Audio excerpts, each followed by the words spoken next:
Essula ya 31. N'awulira ebigambo by'abatabani ba Labbaani nga boogera nti Yakobo byonna ebyali ebya kitaffe abimuggyeko, era mu ebyo ebyali ebya kitaffe mwafunidde ekitiibwa ekyo kyonna. Yakobo n'alaba amaaso ga Labbaani, era laba nga tegakyafaanana gy'ali ng'olubereberye. Mukama n'agamba Yakobo nti, ddayo mu nsi y'abajjajjaabo era eri baganda bo, nange n'abeeranga wamu naawe. Yakobo n'atuma n'ayita Laakeeri ne Leeya bajje mu ddundiro awali ekisibo kye. N'abagamba nti, ndabye amaaso ga kitammwe nga tegakyafaanana gye ndi ng'olubereberye, naye Katonda wa kitange yabeeranga nange. Era mumanyi nga naweerezanga kitammwe n'amaanyi gange gonna, era kitammwe yannimba n'awaanyisanga empeera yange emirundi 10, naye Katonda teyamuganya kunkola bubi. Bwe yayogeranga bw'ati nti, ezaabujagijagi ze zinaabanga empeerayo, ekisibo kyonna ne kizaala ezaabujagijagi. Era bwe yayogeranga bw'ati nti, ezaabiwuuga ze zinaabanga empeerayo, ekisibo kyonna ne kizaala ezaabiwuuga. Bw'atyo Katonda ensolo za kitammwe yazimuggyako n'aziwanze.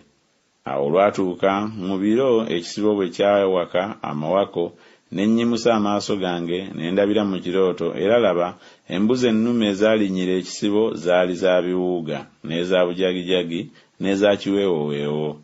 Malayika wa Katonda n'aŋŋambira mu kirooto nti, Yakobo, ne njogera nti, nze nzuuno. N'ayogera nti, yimusa kaakano amaaso go olabe embuzi zonna ennume ezirinyira ekisibo za biwuuga, n'eza bujagijagi, n'eza kiweewoweewo, kubanga ndabye byonna Labbaani byakukolera. Nze Katonda w'e Beseri, gye wafukira amafuta ku mpagi, gye wanneeyamira obweyamo. Kaakano golokoka ove mu nsi eno, oddeyo mu nsi gye wazaalirwamu. Laakeeri ne Leeya ne baddamu ne bamugamba nti, tukyalina omugabo oba obusika mu nnyumba ya kitaffe?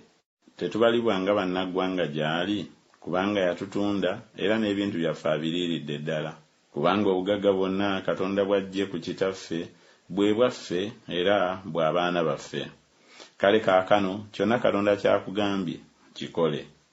Yakobo n'alyoka agolokoka ne yeebagaza abaana be ne bakazi be ku ŋŋamira, n'atwala naye ebisibo bye byonna n'ebintu byonna bye yali akuŋŋaanyizza. Ebisibo bye yali afunye bye yakuŋŋaanyiza mu Padanalaamu agende eri Isaaka kitaawe mu nsi ya Kanani. Labbaani yali agenze okusala ebyoya by'endiga ze, Laakeeri n'abba bateraafi ba kitaawe. Yakobo n'agenda mu kyama, Labbaani omusuuli nga tamanyi, kubanga teyamubuulira ng'adduka. Bw'atyo n'adduka ne byonna bye yalina, n'agolokoka n'awunguka omugga, n'akyusa amaaso ge eri olusozi olwa Gireyaadi. Ne babuulira Labbaani ku lunaku olwokusatu nga Yakobo yadduka. N'atwala naye baganda be n'amugoberera olugendo lwa nnaku 7, n'amutuukako ku lusozi Gireyaadi. Katonda n'ajjira Labbaani omusuuli mu kirooto eky'ekiro, n'amugamba nti, weekuume oleme okwogera ne Yakobo newaakubadde ebirungi newaakubadde ebibi. Labbaani n'atuuka ku Yakobo. Yakobo yali asimbye eweema ye ku lusozi, ne Labbaani ne baganda be ne basimba ku lusozi Gireyaadi. Labbaani n'agamba Yakobo nti, wakola ki okugenda ekyama nga simanyi, n'otwalira ddala abaana bange ng'abaanyagibwa n'ekitala? Kiki ekyakuddusa ekyama ng'onkisa ng'ogenda, n'otombuulira ndyoke nkusiibule n'ekinyumu n'ennyimba n'ebitaasa n'ennanga, n'otaŋŋanya kunywegera batabani bange ne bawala bange? Kaakano okoze kya busirusiru, kiri mu buyinza bw'omukono gwange okukola obubi, naye Katonda wa kitammwe yayogedde nange ekiro nti, weekuume oleme okwogera ne Yakobo newaakubadde ebirungi newaakubadde ebibi. Ne kaakano oyagala nnyo okugenda, kubanga olumirwa nnyo ennyumba ya kitaawo, naye kyewava obba bakatonda bange kiki? Yakobo n'addamu n'agamba Labbaani nti, kubanga natya, kubanga nayogera nti oleme okunziyako bawala bo olw'empaka. Buli gw'onoolaba ng'alina bakatonda bo taabe mulamu. Mu maaso g'abaganda baffe yawulamu ebibyo ebiri ewange obyetwalire, kubanga Yakobo yali tamanyi nga Laakeeri ye yababba. Labbaani n'ayingira mu weema ya Yakobo ne mu weema ya Leeya ne mu weema ey'abazaana bombi, naye n'atabalaba. n'ava mu weema ya Leya n'ayingira mu weema ya Laakeeri. Laakeeri yali atutte Bateraafi n'abassa mu matandiiko g'eŋŋamira n'abatuulako. Labbaani n'ayaza mu weema yonna naye n'atabalaba. N'agamba kitaawe nti, Mukama wange aleme okusunguwala kubanga siyinza kukuyimirira w'oli kubanga ndi mu mpisa y'abakazi. N'anoonya naye n'atalaba Bateraafi. Yakobo n'asunguwala n'ayomba ne Labbaani. Yakobo n'addamu n'agamba Labbaani nti, nsobezza ki? Nkoze kibi ki ekikungoberezesezza embiro? Kubanga oyazizza ebintu byange byonna, kiki ky'olabye ku bintu byonna eby'omu nnyumba yo? Kiteeke wano mu maaso g'abaganda bange ne baganda bo, batusalire omusango fembi. Emyaka egyo 2 nabeeranga naawe, endiga zo n'embuzi z'enkazi tezisobolanga, n'ennume ez'omu kisibo kyo siziryanga. Eyataagulwanga ensolo saakuleeteranga, nze nafiirwanga eyo. Wagivunaananga mu mukono gwange, obanga yabbibwanga misana oba yabbibwanga kiro.